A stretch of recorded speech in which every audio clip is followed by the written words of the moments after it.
Olá pessoal, o programa Semana em 15 Minutos está no ar e vamos fazer a retrospectiva de tudo o que aconteceu durante a semana, como por exemplo...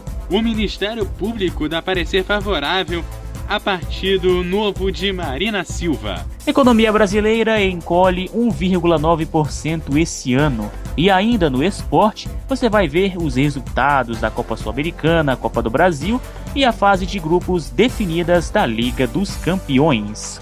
E o reloginho toca agora.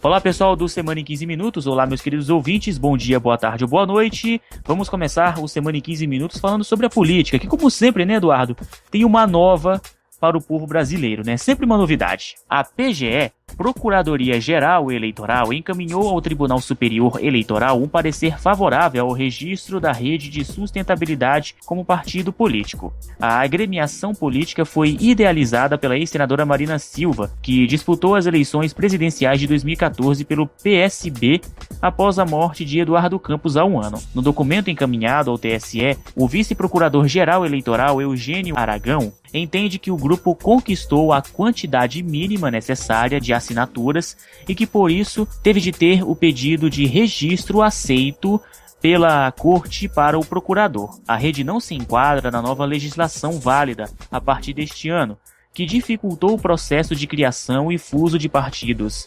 E a partir de agora, deve ser aceitos apenas os apoios apresentados por eleitores que não possuem filiação partidária. Para Aragão, como o processo de registro da rede teve início em 2013.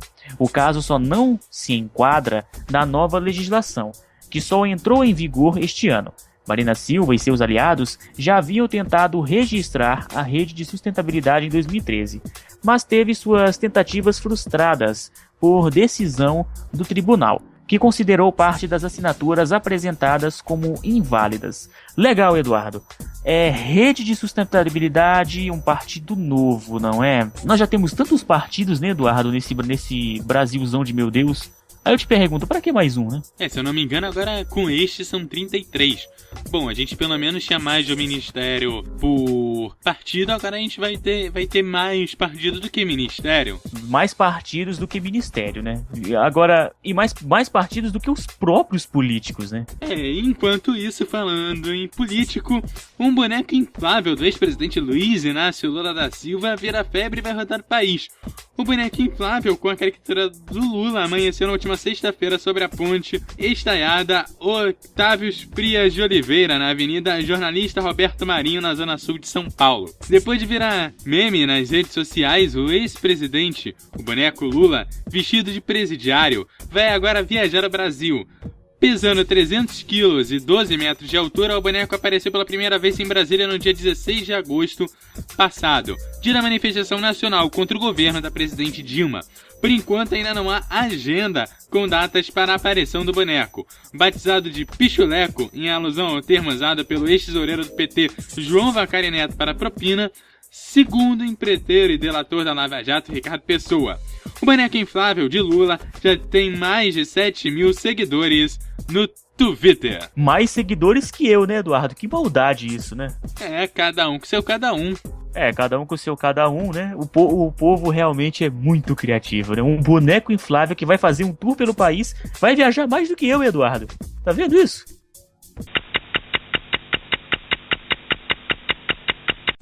Muito bem, Eduardo, agora vamos falar de economia, né? Vamos falar da economia do Brasil, que tá uma maravilha.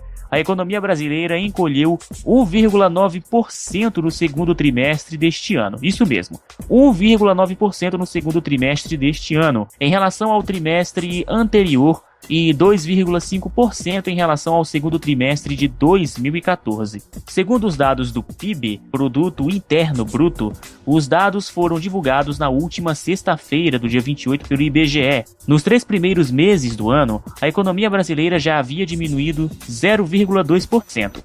O segundo trimestre seguido de recuo mostra que o Brasil está em recessão técnica, né? Que legal, né, Eduardo? A economia brasileira encolhe 1,9% e a nossa conta bancária também, né? O único problema é que chega a aumentar, né, lá pro bolso do pessoal que tem mais dinheiro, né? Agora do trabalhador mesmo, do pobre, só diminui. Aumentar que é bom nada, né? Olha, agora o lado positivo é o seguinte, eu já dei a solução para o nosso PIB. Tem que fazer igual a Itália. Coloca prostituição e droga, nunca vai ficar negativo. Não sei, né? Bem, como eu sempre falo, vamos esperar para aguardar cenas dos próximos capítulos. E completando aqui, na comparação com o mesmo período do ano anterior, é o pior trimestre desde 2009, Eduardo e ouvintes. Na época, o auge da crise econômica, o PIB encolheu 1,9% no primeiro trimestre. Que legal, né? Repetindo o mesmo feito lá da época do antigo governo, né? A Proteste lança petição para proteger o WhatsApp das operadoras de celular. A Prótese e outras entidades de defesa do direito do consumidor encaminharam hoje ao Ministério Público Federal uma representação contra as operadoras de telecomunicações brasileiras por supostas práticas contrárias ao Marco Civil. Hoje a Protese, uma das entidades que assumiu a petição enviada, lançou um hot site para acompanhar a repercussão, sob o título Não Calem WhatsApp. O site contém algumas das principais informações sobre a postura da entidade diante das atitudes das teles, assim como um abaixo-assinado. O objetivo do abaixo-assinado é retirar o pedido de investigação das práticas comerciais das operadoras, conforme solicitado na representação encaminhada hoje.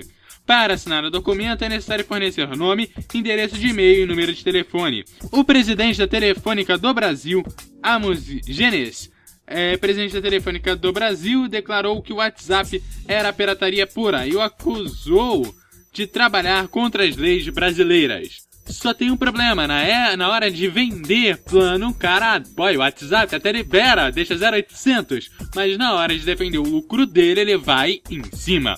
Olha só, é melhor se decidir aí, porque com os dois não dá. É verdade, viu? E uma outra coisa muito interessante, Eduardo, nisso aí, é que o Brasil é o único país que não se atualiza, né? Tem a questão do Uber, né, que os taxistas recusam a se usar, né, devido a uma questão de concorrência desleal. Agora, legal, as operadoras querem vetar o WhatsApp aqui no Brasil, né? Não seria mais fácil, Eduardo, oferecer um plano melhor que seja compatível para o cliente pagar? Muito bom isso aí, né? Eu acho que eles ainda não pensaram nisso. Alguém tem que chegar lá e dar essa sugestão para eles, né? Só em termos de comparação, uma ligação internacional entre a União Europeia custa 36 ou 37 centavos ali pela operadora, uma das maiores operadoras do mundo, que é a Vodafone, né? Custa 36 centavos de euro. Comparando ao Brasil, mesmo a 3,50 não chega a R$1. Futebol é arte. Futebol. Saiu nesta semana o sorteio da fase de grupos da Liga dos Campeões da Europa. Vamos aos grupos. No grupo A, temos o Malmo, né? Temos o Paris Saint-Germain, Real Madrid e Shakhtar Donetsk. No grupo B, CSKA Moscou, Manchester United, PSV Eindhoven e o Wolfsburg fecham a classificação aqui do grupo B. Agora vamos para o grupo C, de Astana, Atlético de Madrid, Benfica e Galatasaray, viu? Agora vamos para o grupo D. No grupo D temos o Borussia Mönchengladbach, temos a Juventus, Manchester City e o Sevilha, fechando o grupo D. Grupo E, temos o Bate Borisov, Barcelona, Bayer Leverkusen e o Roma. O grupo do Barcelona é tão fácil que dá até pro locutor falar os nomes, Eduardo. Percebeu isso? Pois é, né? É verdade. Vamos pro grupo F. Arsenal, Bayern de Munique, Dinamo Zagreb e Olympiacos, né? No grupo G temos o Chelsea, Dinamo de Kiev, Maccabi Tel Aviv e tem também o Porto. No grupo H, até que enfim chegou o grupo H, temos o Gen, o Lyon, o Valência e o Zenit, Eduardo. Interessante, né, esses grupos do Chelsea e do Barcelona, né? Barcelona passa de lavada, sem sombra de dúvida, né? Eu não sei se eu estou equivocado em falar uma coisa dessas. Enquanto isso, na Copa Sul-Americana, jogos complicados para alguns, jogos um pouquinho menos para outros. Olha só, os confrontos da semana foram os seguintes. A Chapecoense bateu a Ponte Preta por 3-0. A Universidade Católica não conseguiu passar em cima do Libertad, perdendo aí de 3-2. O Sportivo Luquem empatou com o Laguiara, num jogo que não passou do 1 gol para cada lado. Nós também tivemos o Desportes Tolima 0 e o Júnior Barranquilla 1. Brasília bateu o Goiás. Palmas pro Brasília. Mereceu palmas pro Brasília. Brasília 2, Goiás 0. O Atlético Paranaense bateu o Joinville por 1-0. O Defensor bateu o Universitário por 3-0. O Belgrano empatou com o Lanús em 1-1. E o Tigre perdeu para o Huracan por 5-2. O Sport encontrou com Bahia, mas Bahia não fez o carnaval, perdeu de 4-1. O Santa Fé bateu o Nacional do Uruguai por 1-0 e o Arsenal de Sarandi empatou com o Independente em 1-1. E o Olímpia empatou também com a Águias Douradas em 1-1. Glauber, só uma pergunta. O Arsenal de Sarandi entrou com 22 em campo? Deixa eu ver. Arsenal de Sarandi... Não. Porque ele tá aqui 2 vezes. Só pra saber se ele entrou com 22 em campo, só pra ter certeza. Não, é que foi o roteirista, entendeu? Que ele tava muito inspirado, ele gostou tanto de fazer o roteiro, que ele acabou colocando 2 vezes, sabia disso? Agora eu vou fazer uma piada, Eduardo, te prepara. Huracan 5, Tigres 2, né? Mas por que o Tigre não venceu? Porque ele não era autoridade no assunto? Vai ganhar a moedinha do Sonic. Gente do céu. Agora o Santa Fé, sabe por que ele venceu o Nacional do Uruguai, Eduardo? Por quê? Porque o Santa Fé tava crente na classificação. Você entendeu? Crente, Santa Fé. 2 moedinhas pra você. Gente do céu. Aplausos pra mim. E aplausos para o Goiás, que conseguiu perder para o Brasília por 2-0. Parabéns ao Brasília. Começou a surpresa da Copa Sul-Americana. A Copa do Brasil foi bastante acirrada, Eduardo, e com muitas surpresas, por exemplo. Vamos aos resultados. O Santos venceu o Corinthians jogando lá dentro da arena deles, né? Da Arena Corinthians por 2-1. O Grêmio bateu o Curitiba por 3-1. O Figueirense, quem diria, hein, Atlético Mineiro, bateu o Atlético Mineiro por 2-1. O Paysandu perdeu para o Fluminense por 2-1 jogando lá em Belém. O Internacional venceu o Ituano fora de casa por 2-1. O São Paulo, jogando no Castelão, bateu o Ceará por 3-0. E o Cruzeiro tomou de 3-2 do Palmeiras. E teve também aqui Vasco 1, Flamengo também 1, né? Um empate aí, né? Das 2 equipes. Com direito à torcida do Vasco cantando, né? Em alto e bom som. Favela, favela, silêncio na favela, né? Até aprendi a letra. E vale ressaltar que o Flamengo perdeu para o Lanterna do campeonato e também perdeu para o Vasco na Copa do Brasil, perdeu no Brasileirão e também perdeu aqui no nosso estadual, o Cariocão. E como dizem, o Flamengo conseguiu a tríplice coroa. Conseguiu a tríplice coroa e também não ganhou uma vez do Vasco esse ano.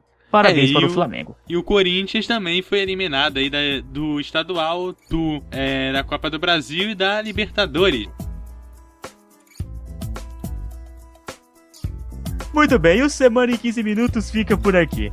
Programa que teve a apresentação de Glauberson Ribeiro e Eduardo Couto. Você também pode ouvir através do site da MF, não é mesmo, Eduardo? Isso, no www.radiomf.com.br e também no site semanem15.wordpress.com. A nossa retrospectiva semanal do fim de semana fica por aqui. Voltamos na próxima. Até lá.